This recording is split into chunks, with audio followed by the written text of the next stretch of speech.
Buenas, ¿cómo están? Ale hoy nos va a presentar Los hijos de reemplazo, que la verdad estoy súper interesado porque no lo había escuchado antes. Así que no se vayan, acompáñenos que en un ratito arrancamos el episodio. Te damos la bienvenida a la Comedia de la Vida, un espacio para compartir historias que nos conducen a nuestro mundo interior con la finalidad de encontrar los tesoros ocultos que nos habitan. A partir de este momento, contigo, Alejandro y Alejandra.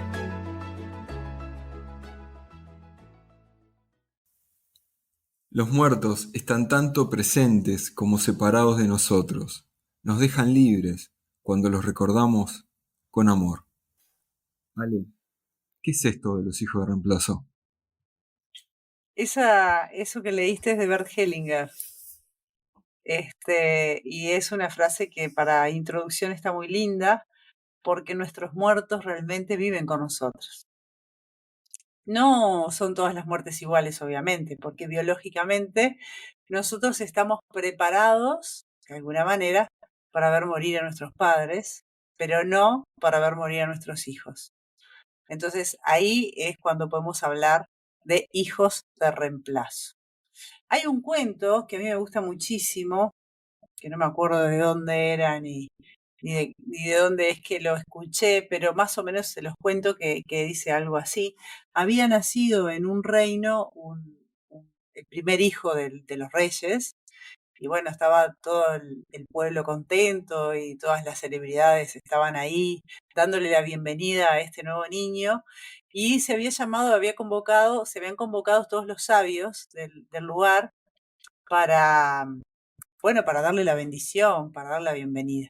Y bueno, todos los sabios les daban unas palabras, algunas ofrendas, qué sé yo, hasta que llegaron a una mujer sabia. Y esta mujer sabia les dice que lo que desea para que este niño es que mueran primero los abuelos, después los padres y después el niño, ¿no? Entonces, los reyes, la verdad que no les gustó para nada ese deseo, ya que les pareció de mal gusto en este recibimiento recibir esas palabras. Entonces, lo que en realidad les dice la sabia, que lo que les está deseando es que en esa vida, en la vida de ese hijo, se cumplan las muertes tal como biológicamente debería ser, sin que se altere el orden. Entonces, ¿qué significa? Que primero tenemos que ver partir a nuestros abuelos, después a nuestros padres, y bueno, y así, ¿no? Significa que tengas la suerte de no enterrar nunca jamás un hijo. Entonces, cuando nosotros hablamos de hijos de reemplazo, nosotros ya lo hemos comentado en capítulos anteriores, podemos hablar de hijos de reemplazo vertical u horizontal. Pero en este caso nos vamos a referir a los hijos de reemplazo horizontal, que significa que son los hijos que nacen después de un hermano muerto. Esto supongo que se entiende, ¿no? Pero antes que eso, quiero hacer una pequeña introducción que está en el libro El síndrome del yacente, un sutil hijo de reemplazo, así se llama el libro, que es un libro de Salomón Selam, que es un psiquiatra, un médico francés. Y dice lo siguiente: nuestra primera muerte es biológica. Nuestro corazón se detiene. Nuestro cerebro entrega las armas. Nuestra alma emprende el viaje. Nuestros omóplatos se despliegan y retomamos el vuelo. Luego viene nuestra segunda muerte, más o menos rápidamente, en el momento en que ya nadie piensa en nosotros. La tumba ya no tiene flores. Las malas hierbas invaden progresivamente nuestra suite. Sola y durante largos años, grabada en el mármol, se queda nuestra identidad de inquilino terrestre, nuestro nombre, nuestro apellido, nuestra fecha de nacimiento y la de nuestra partida. A veces, antes de este olvido definitivo, las personas afectadas por nuestro fallecimiento demasiado prematuro o fuente de sufrimiento, guardan nuestra memoria ayudados por una fecha, un nombre. Nuestra memoria, en espera, seguirá ligada a la tierra. Luego, un niño nace y quizás, sin saberlo, posee una parte de esta memoria. En este caso, a pesar de nosotros, viviremos todavía por intermedio de su cuerpo y de su voz y de su pensamiento. Para el clan, tranquilizado, el relevo está asegurado. Bueno, esto es un poco lo que pasa cuando nosotros hablamos de un hijo de reemplazo. Un hijo de reemplazo es un niño que viene a reemplazar a aquel hijo que por los motivos que sean no pudo ser, ¿no? También se da en el caso de los abortos. Es un poco diferente, podríamos decir, más livianito que el hecho de enterrar realmente a un niño, pero básicamente también es un reemplazo. Entonces hay personas que cargan con reemplazos dobles o triples. Por ejemplo, el caso de una consultante, una chica, viene a consulta porque me expresa que no logra tomar decisiones. Es como que tiene cierta desconexión de la vida, ¿no? No logra tomar decisiones, no logra saber lo que quiere, tiene un hablar lento y pausado. Son esas personas que uno las ve y lo último que ve en ellas son síntomas de vida. Entonces, cuando empiezo a analizar su árbol, me doy cuenta que en verdad ella es la tercera. Primero hay un aborto, después hay una niña que nace y muere a los días, y después, en tercer lugar, aparece ella. Entonces, claro, ella está cargando con dos muertos, el aborto, primero que no pudo ser, y a su vez ella, ¿no? También, como he explicado en capítulos anteriores, los hijos de reemplazo son como suplentes. Significa que ellos no pueden, en verdad, hacer su propia vida porque es como haber sido llamados a ocupar un lugar. Entonces, a veces una forma de entender el árbol y las cosas que pasan ahí es que nos imaginemos un ómnibus. Si nosotros nos imaginemos un ómnibus, donde entramos a ese ómnibus, vamos siempre a ocupar un lugar que esté desocupado. Y a veces esos lugares están desocupados por muertes, por destierros. Entonces nosotros nos estamos poniendo en una posición que quizás no era el asiento asignado a nosotros, pero lo tomamos porque está libre. ¿Se entiende esto, Ale? Se entiende, sí. Acá estoy en la oficina o en el estudio, está lleno de gente, así que pueden escuchar ruidos. Y tengo los perros en el fondo acompañándonos también, para que no nos sintamos tan solos. Bueno, Estamos hablando del peso que cargan los hermanos en el reemplazo horizontal. correcto. ¿Qué diferencia tiene el caso de los abortos o que, que pueden ser programados o naturales? ¿Qué diferencia tiene eso con la muerte de un niño a los días? ¿Tiene alguna diferencia eso para el chiquilín que viene después? Es una Yo obviedad te... de que todo esto es a nivel inconsciente, ¿no? Son Sí, pesos, sí, son sí. cargas que están a nivel inconsciente. La obviedad también es que va a depender de la carga emocional que pongan los progenitores. Y además, ese es uno de los factores. Si hay una pérdida, digamos un aborto espontáneo, llamémosle, de una criatura que está siendo esperada con muchísima expectativa, los padres, en la medida que hagan o no ese duelo, van a cargar en el hijo siguiente todo ese peso. Eso por un lado, pero después está lo otro. Lo otro que puede pasar es que ese aborto sea excluido porque, bueno, porque fue necesariamente fuera de tiempo ese embarazo en cuanto a la vida de la persona y necesita sacárselo de su vida en el sentido de que hay que olvidarlo. Entonces ahí hay una exclusión y esto también va a ser lo suyo, pero de manera diferente. Porque si hay algo que nosotros tenemos que entender es que nada en el sistema se puede excluir, nada en el árbol se puede excluir. Entonces, volviendo al ejemplo del ómnibus, si hay una concepción y se hace un aborto después, ese fue excluido, sacado de la memoria, sacado de todos lados, y justamente quien llegue después va a querer ocupar ese lugar. Es como decir, cargo contigo también. ¿Me hago entender?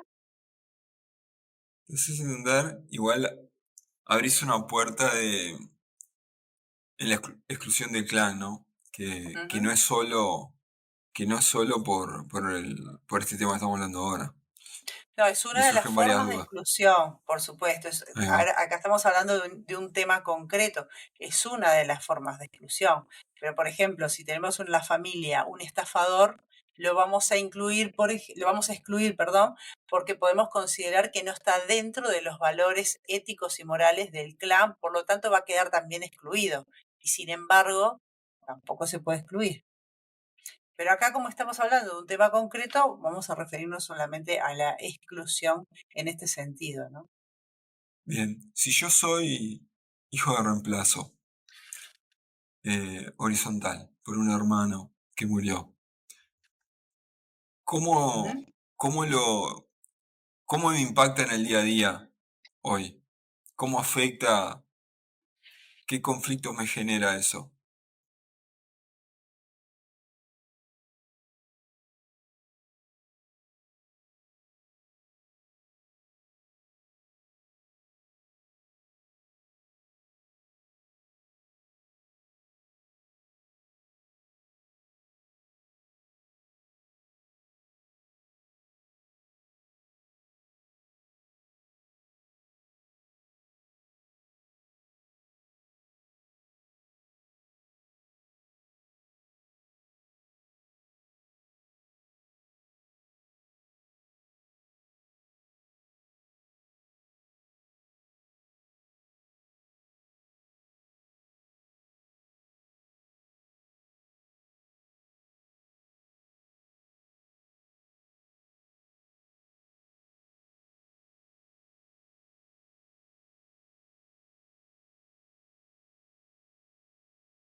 Lo primero que tiene que pasar, que para mí es fundamental, es que el hijo de reemplazo tiene que saberlo.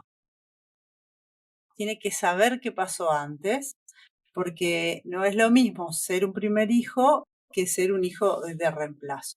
Yo tengo acá para comentar, que en realidad corresponde al niño oculto, pero es un ejemplo, es una historia muy interesante, extraída del libro de Alejandro Jodorowsky de Metagenealogía, que vendría a ilustrar un poco algunas de las patologías que pueden suceder. Pero te lo voy a contar, se los voy a contar porque es súper interesante. Primero vamos a hablar de lo que sería el niño oculto. Se trata de un niño que ha fallecido y del que no se habla nunca y cuyos padres no mencionan jamás su existencia. Este niño pudo haber sido un hijo nacido muerto, fruto de un embarazo malogrado, un aborto o un niño ilegítimo del que se ha perdido la pista y que para el resto de la familia está muerto. La causa de este silencio puede radicar en un luto que fue imposible observar o bien en la vergüenza por haber perdido al bebé, haber abortado, haber dado a luz a un ser deforme. Ahora bien, sabemos que el inconsciente personal y el inconsciente familiar están estrechamente unidos. Por su parte, los demás miembros de la hermandad tendrían conocimiento muy confusamente de la existencia de dicho niño o niña, y lo evocarán en algunas ocasiones bajo una forma simbólica, como si se tratara de una enfermedad, de un amigo imaginario, etc. Por ejemplo, la hija de una mujer que abortó o que haya tenido un embarazo mal logrado o bien haya dado a luz a un niño muerto, podría vivir ella misma también determinados accidentes relacionados con la concepción, abortos espontáneos o no, embarazos extrauterinos, etcétera, a la misma edad que su madre cuando padeció aquellos hechos. Y acá viene el caso práctico. Dice así: una pareja muy rica estadounidense concibió su primer hijo tras tomar todas las precauciones posibles. Sin embargo, el día del alumbramiento anunciaron a aquella mujer que había dado a luz un hijo trisómico, es decir, con un síndrome de Down. Problema que la prueba de la miocentesis no había podido detectar. Incapaz de asumir a ese niño como propio, porque se enfrentaba radicalmente a su estatus social, la madre lo abandonó confiándoselo a una familia de acogida tras decidir que no querían oír hablar nunca más de él. Su hermano menor, nacido 2 años después que él, desarrolló muy tempranamente una relación privilegiada con una suerte de amigo imaginario al que, ante la estupefacción de los padres, puso el mismo nombre que tenía el bebé abandonado. Esta relación adquirió un nivel que los psicólogos del colegio consideraron alarmante y la pareja acabó por comprender que el secreto que pesaba sobre el nacimiento y el posterior abandono de su primogénito trisómico era de una naturaleza tan desequilibrante para el niño menor, supuestamente normal, que al final de un trabajo sembrado de numerosas resistencias, se tomó la decisión de poner en contacto al hijo menor con su hermano primogénito, cuya familia de acogida dio muestras en tal ocasión de una inteligencia y tolerancia excepcionales, permitiendo que la familia biológica restableciera el contacto regular con el niño postergado. Este caso es muy fuerte, pero está muy claro en cuanto a las patologías que pueden surgir, ¿no? En general, los hijos de reemplazo tienen comportamientos no a este nivel, sino más leves, como por ejemplo el deber ser, la necesidad de ser vistos, la necesidad de ser elegidos por lo que ellos son y no por lo que vienen a representar. Porque un hijo de reemplazo es como que si tuviese un llamado a ser el hijo que se muere. Pero a su vez hay un llamado, siempre hablando desde la perspectiva del inconsciente, hay un llamado de sus padres a ser el hijo vivo. Entonces también se plantea en esta psique una contradicción. Entonces muchas veces los hijos de reemplazo tienen como situaciones muy antagónicas. Por un lado son como muy lineales, muy tranquilos, muy moderados, muy callados, como diciendo, es como que no están tan vivos, y a veces todo lo contrario, porque en realidad inconscientemente están respondiendo a ambas solicitudes. Esto creo que es bastante fácil de entender y cualquiera que tenga una situación así lo puede comprobar, ¿no? Con estas personalidades que de alguna manera comienzan a desplegarse en la realidad de esta forma. Como siempre, lo que está atrás de los conflictos son los secretos, ¿no? Sí y no, porque a veces igual lo saben, lo que no saben es por qué ellos funcionan así, ¿no? Entonces, no siempre Y esto es ahí un secreto. que...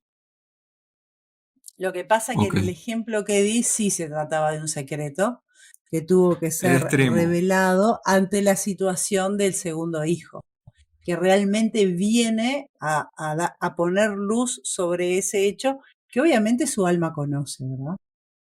Entonces, no hay forma, por eso es importante entender que no hay forma de sacar un hijo del sistema, forma parte, siempre forma parte. Entonces, y el sistema y el árbol como entidad siempre va a buscar la forma de revelarlo.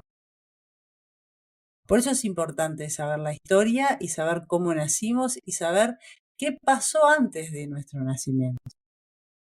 Porque eso nos define y nos da la manera, como siempre les digo, y hemos hablado en capítulos anteriores, el proyecto sentido nos da la manera en cómo nosotros nos paramos frente a la realidad. Otra de las ¿Y cosas cuál que es el para pasa, qué de sí, esto, decime, Ale? ¿Cuál el es el para, para qué? ¿Para qué tiene que haber alguien a reemplazar a otro en el clan? porque hay alguien excluido, porque hay alguien que no está.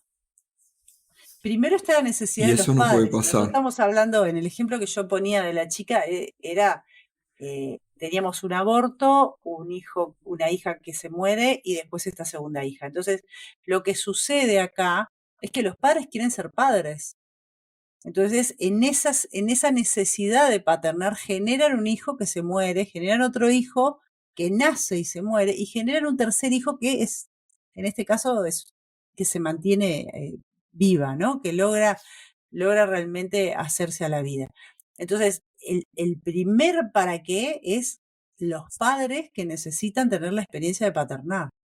En este ejemplo, en el ejemplo que yo comentaba del libro de Alejandro Jodorowsky, lo que está pasando acá es la necesidad de revelar un secreto, un abandono y una exclusión, porque acá en este caso es bastante intenso lo que sucede, ¿no? Lo entregan porque no es el hijo que querían.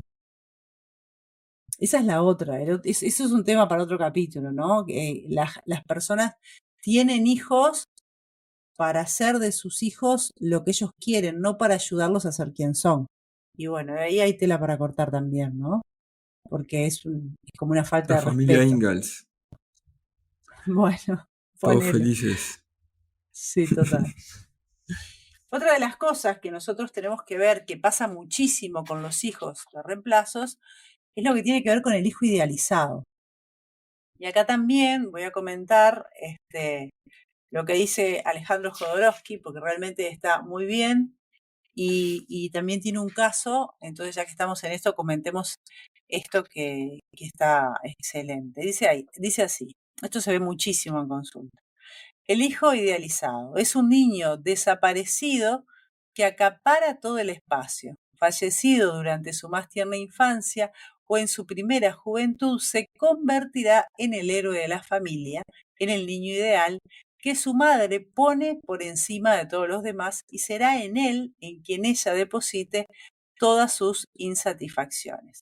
Como consecuencia, el resto de los hijos recibirá el mensaje siguiente: mamá y o papá quieren más a un muerto que a un vivo. Creo que a mí me querían también más me querrían, perdón, también más si estuviera muerto o muerto. En este caso, conviene ir a las razones que impulsan a la madre y o al padre a maltratarse con un duelo semejante y hacer de él el punto de partida de una interminable depresión, además del inicio de una ruptura con el resto de sus hijos. En ocasiones, Para una madre que no tiene ninguna gana de ser madre, el fallecimiento del niño viene a convertirse en un pretexto para dimitir de su rol maternal y negar a los vivos el amor que ella presume de tener o haber tenido al muerto. Entonces, estos son casos increíbles porque se venera tanto al muerto que los hijos vivos pasan a un segundo plano. Y acá tenemos un caso, ¿no? Dice así, un consultante analiza, después de haber estudiado su árbol genealógico, las razones que condujeron a su propia madre a seguir siendo siempre una niña pequeña, temerosa y dependiente, que fue incapaz de ejercer con él su papel de madre, salvo de una manera muy mediocre. Mi abuela materna había perdido un hijo por culpa de la tosferina o de una enfermedad pulmonar cuando mi madre tenía 3 años. Desde aquel día nunca dejó de ponerse ropa de riguroso luto. Todos los domingos se llevaba a sus otros 5 hijos, vestidos de punta en blanco, a rezar y a llorar sobre la tumba de su pequeñín desaparecido. Aquella fue la única excursión en familia que mi madre conoció durante toda su infancia. Por las noches, antes de dormirse, mi madre se imaginaba que ella también se moría y que todo el pueblo, con su propia madre a la cabeza, seguían en fila, con los ojos llenos de lágrimas, su blanco ataúd totalmente cubierto de flores. Esta idea la reconfortaba. Su madre no le dirigía la palabra nada más que para corregirla o pedirle que hiciera tal o cual cosa en la casa. Había retratos del difunto por todas partes y siempre que se refería a él, lo llamaba mi ángel. Cuando mi madre conoció a mi padre, ella quería desesperadamente tener un hijo. Por suerte, mi padre se opuso a que se me pusiera también a mí el nombre de su hermano difunto, negándose además a que me pusieran Gabriel, sin saber muy bien por qué. Hoy día me doy cuenta de que mi madre había proyectado sobre mí ese ángel que de manera tan profunda había absorbido toda la atención de su propia madre. Entonces, el niño idealizado constituye para los demás hermanos un modelo imposible de alcanzar, una suerte de divinidad con la que no podrán volver a reunirse hasta después de su propia muerte. En realidad, esta es una forma de agresión pasiva de los padres, los cuales reprochan inconscientemente a los hijos vivos que les recuerden que el difunto ya no se encuentra entre ellos. Esto es bastante común que se dé. Y también tiene que ver, entiendo yo, con duelos que no terminan de hacerse. Como no terminan de hacer el duelo del primer hijo muerto, le endosan al segundo hijo, al que nace después, al de reemplazo, también este duelo. Es como decir, bueno, vos viniste después, pero nosotros estamos tristes por el otro. Entonces, este segundo hijo se construye siempre a la sombra de aquel hijo o hija inalcanzable que ocupó el lugar de primer hijo y que ya no está. Entonces, para un segundo hijo en estas condiciones es bastante complejo incluso vincularse con los padres, porque los padres en realidad se están queriendo vincular con un muerto, ¿no? Están con el foco de atención en un muerto que parece que jamás terminan de enterrar. Entonces el niño que viene después con esta película, la verdad que no la lleva fácil, porque parecería ser más valioso el muerto, ¿no? Cuando los padres ponen incluso el nombre del niño muerto, lo que hacen es reforzar ese programa, ¿no? Sí, Al que está vivo. definitivamente. Exacto. En realidad le están Cuando dabas el ejemplo de prohibiendo, Gabriel, sí, en realidad lo que están haciendo es prohibiéndole al hijo que viene después ser el mismo, porque su única función es reemplazar inconscientemente todo esto, no es que los padres estén pensando en hacer las cosas de esa manera, ¿no? Pero es inconsciente, pero le están pidiendo inconscientemente que reemplace al hijo muerto. No le están pidiendo, quiero que vengas al mundo para paternarte y para que tú seas quien viniste a ser. Le están diciendo, quiero que seas fulanito. Y ahí empiezan los problemas. Porque claro, es estar siempre uno dividido entre lo que soy y lo que Ahí quieren que yo sea. arrancamos. Sí, sí, y eso pasa, no es para el episodio de hoy, pero es muy común que le ponen a los niños el primero o el segundo nombre de un abuelo o de un tío, y hay generaciones de Juanes, de Alejandros, porque el padre se llamaba, el abuelo se llamaba. Sí, sí, También eso ya dan, está. Por suerte en la actualidad está dándose cada vez menos, por suerte, pero sigue pasando en algún punto. Y es lo mismo, ¿no? En este caso es lo mismo porque le estás pidiendo a la persona que sea un otro. No estás dándole un nombre nuevo a una persona nueva que viene a ser quien es. Es otra forma de hacer lo mismo. dicen que el tiempo no existe, pero nos están haciendo señas de que estamos llegando al límite. Estamos ¿Cuánto llegando nos al queda? límite. No, no sé, no me fijé hoy. Hoy no presté atención al tiempo, pero bueno, es un tema interesantísimo, la verdad. Capaz que lo termino acá redondeando lo que dice Alejandro Jodorowsky, nuestro querido tocayo, del hijo reemplazado. Dice, en este caso bastante frecuente de un niño nacido después de un hermano difunto y en el cual se encarna todo o parte de la personalidad de este último. Muy a menudo se le pone también el nombre del hijo difunto y el niño de reemplazo, por ejemplo, podría llamarse René si es francés o Renato si nacido de nuevo, ¿no? Volver a nacer. Renato es el renacido, ¿no? En fin. Eh, ya hemos evocado antes que el tener que adoptar la misma identidad de un difunto es una tarea sumamente dura y destructiva porque la identidad real del hijo vivo es sacrificada en beneficio de la reviviscencia del fallecido.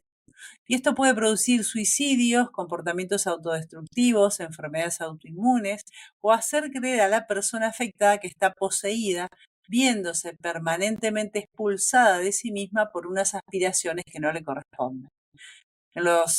En definitiva, es lo que veníamos diciendo antes y bueno, acá lo deja claro en términos de patologías o cosas que pueden suceder.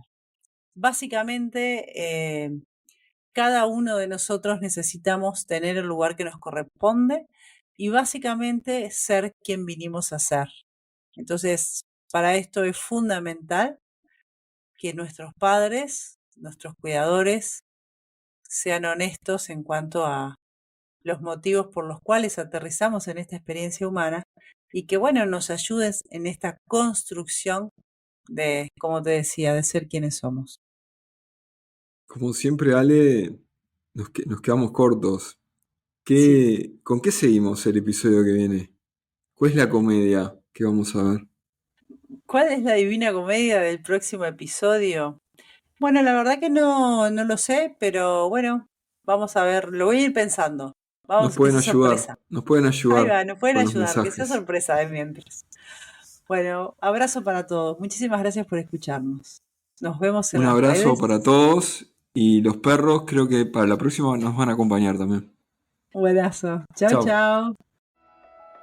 Gracias por acompañarnos hasta acá. Te esperamos en el próximo capítulo.